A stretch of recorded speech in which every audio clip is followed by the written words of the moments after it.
ከዛም በኋላ ያንን በመፍራት ስለዚህ ብሩን ትሰጠኛለች በማለት ቅድስትም የሆነ ቦታ ሆና ምክንያቱም ደግሞ ተጣልተው አስወጥታት ነበረ እና ትደውላለች። በብሩክ ስልክ ነበር የደወለችው። በብሩክ ስልክ ደውላ ማህሌትን ትደውልልኝ እፈልጋታለሁ ትላለች። ቆይ ምን ሆነሽ ነው? በሰላም ነው የወጣሽው? ነይ ቶሎ ተመለሽ ይላታል። እሺ እመጣለሁ፣ በቃ ምሳሌም እየጠበቀች ነው፣ ምሳሌን እመጣለሁ በላት። ማህሌትን ግን ደግሞ ደውዪልኝ በላትኝ ትለዋለች። እሺ ብሎ ብሩክም ደውዪልኝ ብላሻለች ይላት። እናም ትደውለታለች። ስትደውል ግን የጠየቀቻትኝ እናም የሆነ ቦታ እንድትመጣ ነበረ። ከዛ ማህሌት ተናዳ እዛ ቦታ ትሄዳለች። ቆይ ግን አንቺ ልጅ ቆይ ግን ምን ባደርግሽ ነው የሚሻልሽ? እንደው ምን ይሻልሻል? እንቅ አድርጌ ልግደልሽ እንዴ? ቆይ እኔ የምልሽ ማስገደል እኮ እችላለሁ፣ አስገድልሻለሁ ትላታለች።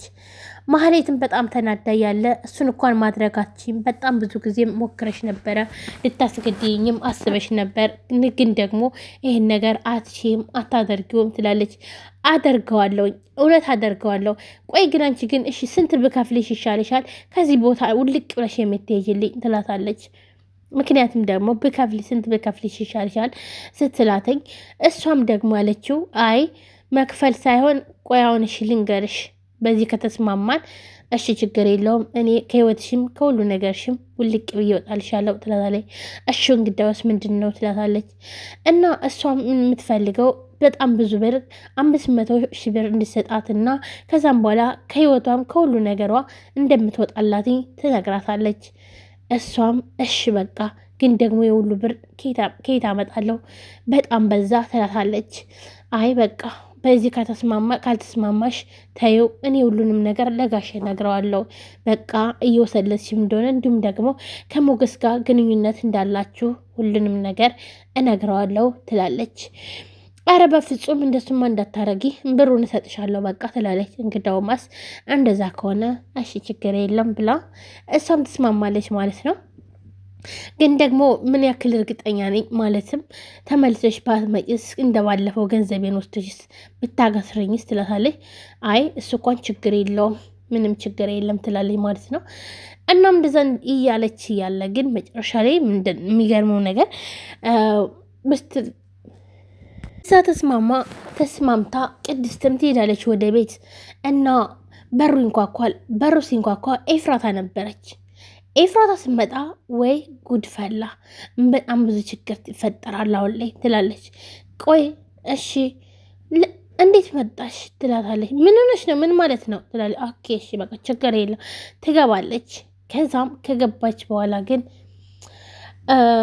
እንትና ነበረች ማለት ኤፍራታ። ከዛም በኋላ አንቺ ኤፍራታ ብላ ተናዳ ስትመጣ ኤፍራታም እንግዲህ ውሸቷን ዋሸች ማለት ነው። የዋሸችበት ምክንያት ደግሞ ምንድን አለችው? ማህሌት ማለትም ያን የደወለችላትኝ እንትና እንደሆነች ቅድስት ደውይላት እንዳለቻት ነው የተናገረች ማለት ነው። እሷ ግን በፍጹም አላለቻትም። እናም ቅድስት ነች እኮ እኔ አይደለሁም ብላ ትዋሻለች። እሷን በጣም ትናደዳለች። እንዴት እንደዚህ ትያለሽ? አሁን አንቺ አይደለሽም እንዴ ደወልሽልኝ? አይ እሷማ ታደርጋለች፣ ግን ቅድስት ነች ራሷ ነች ትላለች። እሷም እኔ በፍጹም አይደለሁም ይኸውልሽ እትዬ እየዋሸችሽናለች፣ ኤፍራታ እየዋሸችሽናለች ትላታለች። አይ እኔ አውቃለሁ አንቺን ጸባይ፣ አንቺ ምቀኛ፣ አንቺ ነሽ እንደዚህ ያረግሽ ትላታለች ማለት ነው። እናም በፍጹም እሷ እንዳልሆነችም ትነግራታለች። ነገር ግን አሁንም ቢሆን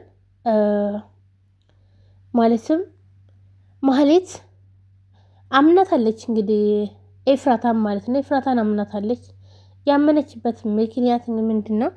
ውሸቷን ነው ስትላት መቼም ቅድስት ታደርገዋለች ብላ ስለምታስብ በዛ ነበር ማለት ነው። እና ማምናታለች ቅድስትን ሙሉ በሙሉ ማለት ነው፣ ማህሌትን ማለት ነው።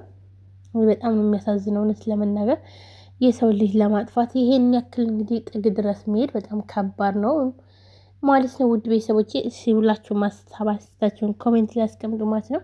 በተለይ ብሩክም አሁን ላይ እየነቃ ነው። ምክንያቱም ደግሞ የነቃበት ምክንያት ምንድን ነው? ምክንያቱም ብሩን ማለት ሌላ ሰው ፈልግ ስላለው በጣም ተቀይሟል ማለት ነው። እሺ በቃ ብሎ ነው የሄደው ማለት ነው።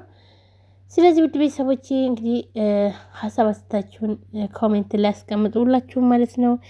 የሀና እንዲሁም ደግሞ የእርግብ መጨረሻ ምን ይሆናል? አሁን ላይ ደግሞ የመጣው እንትን ማለት ነው። ይሄ ምንድን ነው ስሙ? የተምቹ አጎት እንግዲህ ሁሉን ነገር ማለትም እንደሚያመጣና ሁሉን ነገር በቃ እንደሚናገር ነው የተናገረው ማለት ነው። ስለዚህ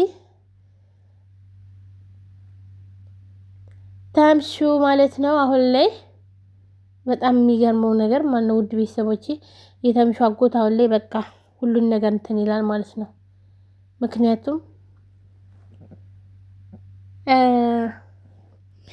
አሁን ላይ ትክክለኛው በነገራችን ላይ ኬክ ሃፒ በርዝዴይ ልደቴ ነው። እሺ ጋይስ ኬክ እየበላችሁ ማለት ነው። መስከረም እየመጣ ነው።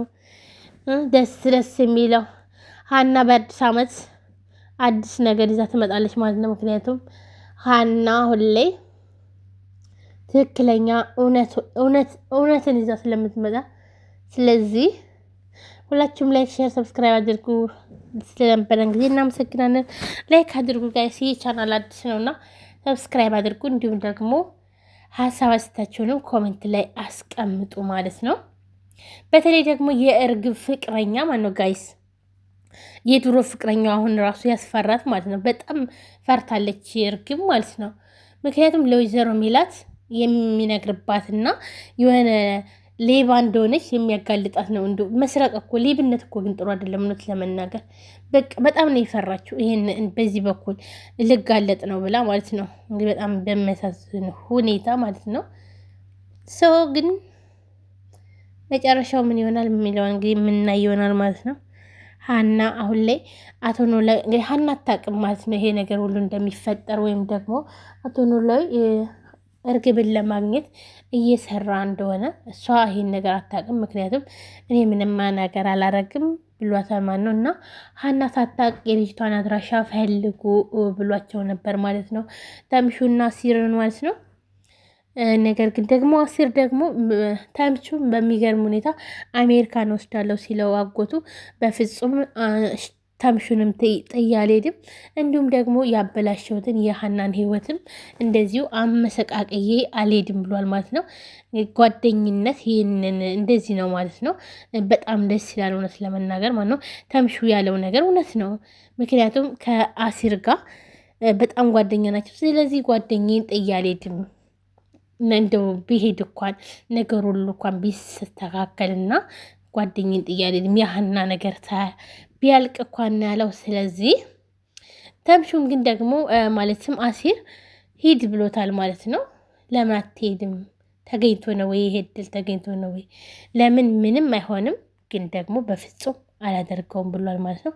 እውነት ነው። በተምቹ ቦታ ብትሆኑ ለምሳሌ አሁን ብዙ ነገር አሳልፋችሁ ክፉንም ደጉንም፣ ነገር ግን ደግሞ አሁን ላይ እናንተ የሆነ ነገር መጥቶላችሁ ከዛም በኋላ ጥላችሁ ትሄዳላችሁ ወይስ እንዴት አልሄድም ትላላችሁ ማለት ነው። እሱ እንግዲህ በዚህ ነው የተስማመው። ምክንያቱም አልሄድም በፍጹም አንተን ትቼ እንዴት ነው የሚሄደው ነው ያለው ማለት ነው። የክፉ ጊዜ የክፉ ቀኔ ጓደኛዬ ነው ያለው ማለት ነው። እውነት ነው። እና ስለዚህ እኔም በሱ ቦታ ብሆን እንደዚህ አሁን ለምሳሌ እንደዚህ ተግባባን ምናምን አልሄድም። እናንተስ ምን ትላላችሁ? ውድ ቤተሰቦች ሁላችሁም ሀሳብ አስተያየታችሁን ኮሜንት ላይ አስቀምጡ። ሀና ታሸንፋለች። ዲሉ ሀንዬ ነው። አሁን ላይ ወይዘሮ ሜላት እየተሰማት ነው። ምክንያቱም እየታወቃት ነው ማለት ነው ስራዋ ሁሉ።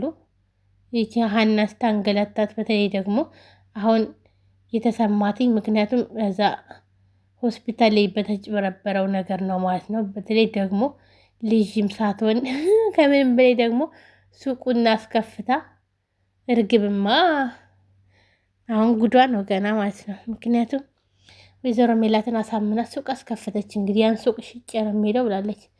ወይዘሮ ሜላት የሄደች ቀን እርግብ ሄደች ቀን ከዛም በኋላ ሱቁ ባዶ ሲሆን ምን አይነት ስሜት ይሰማታል? እንዴትስ ንዴቱን ትቆጣጠራለች? እንዴትስ ልጆቿ በተለይ ሰላም በፍጹም አልተቀበለቻትም። በቃ ሰላም በፍጹም አልተቀበለቻትም። በቃ ማለት ምናሴ እንኳን ትንሽ ደግሞ ምናሴን እኮ አፈቀረችው። ጉድ እኮ ነው ዘንድሮ። የእርግብ ነገርማ በጣም የሚገርም ነው። ምናሴን እኮ አፈቀረችው የምር በቃ እንዴት ነው? ቆይ ለምንድን ነው ግን እሱ ጋር ሲሆን ደስ የሚለኝ ምናምን እያለች ጭራሽ ደፋር ነች እኮ እንደ እርግብ እኮ ደፋር የለም። እውነቴን ነው የምላችሁ። እርግብ ጭራሽ ከምናሴ ፍቅር እዟታል። እናንተ ጉድ እኮ ነው። ጉድ ሳይሰማ መስከረም አይጠባሉ። የዘንድሮ ፍቅር መቼም ዝም ብሎ ነው እንደሚይዘው እኔ ገርሞኝ ማለት ነው። እንዴ አለች እኮ እውነት ተናገረች እኮ ሰምታችኋታል። ቆይ ለምንድን ነው ግን እዚህ ቤት በቃ የተለየ ስሜት ይሰማኛል አለች እኮ። ጉድ ፍቅረኛ አለሁ